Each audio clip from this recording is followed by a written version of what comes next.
அன்புள்ள இயேசுப்பா நாளை பத்தாயிரம் மணிக்கு இயேசுப்பா இயேசுப்பா சண்டே கிளாஸ் ஆசிரியர் இயேசுப்பா இயேசுப்பா இங்கே வர பிள்ளைங்கள்லாம் ஆசிரியர் இயேசுப்பா இயேசுப்பா சண்டே கிளாஸ் சொல்லி தரவங்கள ஆசிரியர் இயேசுப்பா இயேசுப்பா சண்டே கிளாஸ் வரவங்க பெற்றவங்க ஆசிரியர் இயேசுப்பா இயேசுப்பா நீங்கள் தான் இயேசுப்பா எப்படியாவது எல்லாத்தையும் ஆசீர்வதிங்க இயேசுப்பா நீங்கள் இயேசுப்பா இயேசு நம்ம தெரிஞ்சு இருக்கிறேன் ஆமென்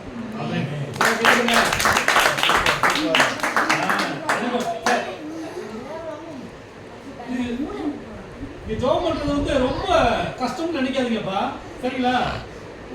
ரொம்ப ஈஸி. ஏசப்பா இந்த நாளை கொடுத்ததுக்காக நன்றி. இந்த சண்டே ஸ்கூல்ல நாங்க வந்திருக்கிறோம். எங்க எல்லாரையும் ஆசீர்வதிங்க. சொல்லிக் கொடுக்குற பாடல்களை ஆசீர்வதிங்க, கதைகளை ஆசீர்வதிங்க, வசனங்கள்லாம் நாங்கள் கற்றுக்கொள்ள எங்களுக்கு உதவி செய்யுங்க. எங்களுக்கு ஞானத்தை கொடுங்க, அறிவை கொடுங்க, புத்தியை கொடுங்க. கேட்டுட்டு கடைசி என்ன சொல்லணும்? இயேசுவின் நாமத்தில் ஜெபிக்கிறோம். ரொம்ப ஈஸி. நம்ம கஷ்டப்பட வேண்டிய அவசியமே